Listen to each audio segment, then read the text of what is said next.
And captaincy టాస్క్లో కూడా సంజన గారు ఫస్ట్ వీక్లో నాకు కావాల్సిన వాళ్ళు వీళ్ళు అని వీళ్ళని సెలెక్ట్ చేశారు కొంతమందిని. నాకు కావాల్సిన వాళ్ళు లేదా నాకు క్లోజ్ ఉన్న వాళ్ళు నా బొంగు ఇలా ఏవో చెప్పారు. సో ఎంతవరకు అది అంటే కావాల్సిన వాళ్ళు కెప్టెన్సీ ఇవ్వడం అది కరెక్ట్ అని ఎవరు కూడా దాని గురించి మాట్లాడలేదు. మళ్ళీ నాగార్జున గారు వచ్చినప్పుడు కావాల్సిన వాళ్ళని సెలెక్ట్ చేయడం ఏంటి అన్న పాయింట్ ఎవరన్నా రేజ్ చేయలేదు. అంటే ఇక్కడ ఒక పాయింట్ చెప్పాలి. ఆ రోజు ఆమెకు సంజన గారికి నేను నచ్చాను కాబట్టి ఆ కెప్టెన్సీ దాంట్లో నన్ను కూడా ఎన్నుకున్నారు కదా, అవునా? అప్పుడు నేను సంకల్పాదుకుని హ్యాపీగా ఉన్నప్పుడు నాకు అవకాశం వచ్చింది, అవునా? కదా, ఇట్స్ రేస్.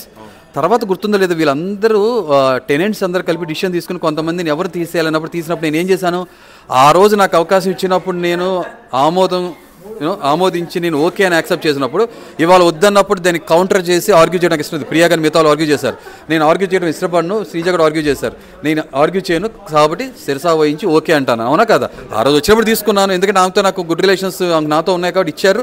ఇవాళ రోజు లేదు కాబట్టి ఇవ్వలేదు, అంతా అయిపోయింది, సింపుల్. మరంత గుడ్ రిలేషన్ ఉన్న వాళ్ళు సంజనాతో మీకు ఎక్కడ కట్ అయింది? ఎందుకు సంజనాతో అంత ఓవర్గా? అంటే ఫస్ట్ వీక్ వదిలిపెడితే మిగతా వీక్స్ అన్నీ కూడా మీకు ఆవిడతోనే రైవలరీ ఎక్కువగా.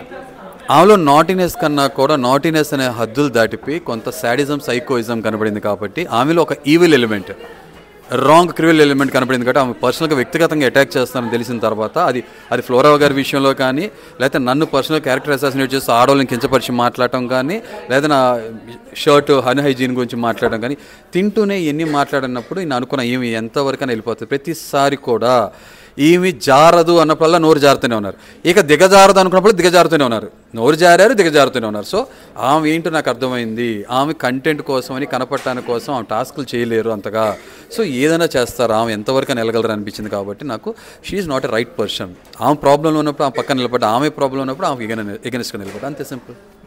మీలో హ్యూమర్ స్టార్ట్ అయిన తర్వాత మీరు ఎలిమినేట్ అయిపోవడం అనేది చాలా బాధాకరమైన విషయం. సో దాని గురించి అంటే అప్పుడే చూస్తున్నారు ప్రజలు కూడా మీ హ్యూమర్ ఏంటి అని. సో దీని గురించి ఎలిమినేట్ అదే చెప్తున్నాను కదా, కొన్ని సందర్భాలు ఎలా వస్తాయి సిచ్యువేషన్ మనం చెప్పలేము. ఆ టైంలో అలా వచ్చింది. దాన్ని ఫార్చునేట్ ఆఫ్ ఇన్ రోల్ ఉన్న 1 month నాకు మేకర్స్ అన్నారు, నిజంగా ఎన్ రోల్ ఉండడం కూడా గ్రేట్ మీరు అన్నారు. ఎందుకంటే నేను గ్రూప్స్ కట్టలేదు, అక్కడ 24/7 ఉండాలి కాబట్టి ఎవరో ఒకరు మాట్లాడడానికి మనుషులు కావాలి. నాకు చివరికి నాకు ఏ పాయింట్ అయిపోయిందంటే నేను కెమెరాస్తోనే ఫ్రెండ్షిప్ చేయడం మొదలుపెట్టా, కెమెరాస్తోనే మాట్లాడుతున్నాను. అట్లీస్ట్ జెన్యూన్గా ఉంటాయి, నా బాధ అర్థం చేసుకుంటే మాట్లాడుతున్నాను. కెమెరాస్ ద్వారా నా హరిత గారు వింటారనే ఉద్దేశంతో, లేకపోతే ఉన్న టీం సభ్యులు చూస్తారు నా వ్యధ, నా భావం అర్థం చేసుకుంటారని వ్యక్తపరుస్తూనే ఉన్నాను, మనుషులు దూరంగా ఉన్నాను. సో కాబట్టి అలా ఉంటూ ఇలాంటి పర్సనాలిటీ ఉంటే అన్రోల్ ఉండడం కూడా గ్రేట్ అని చెప్పి వాళ్ళు అక్కడ అన్నారు టీం సభ్యులు. నిజమే, వాళ్ళకు కూడా కష్టమే, ఎందుకంటే నేను ఆడ్ మ్యాన్ స్టాండ్ అవుట్ అంటారు సార్, ఆడ్ మ్యాన్లో ఉంటారు. టైగర్ ఏమైపోయిందంటే అడవిలో తీసుకెళ్ళి బోన్లో పడిసిన టైగర్లో అయిపోయింది ఆ పరిస్థితి. ఆ పక్కనేమో అన్ని తోడేళ్ళు, గుంట నక్కలు ఉండటం, sorry to use this one, నక్కలు తోడేళ్ళు.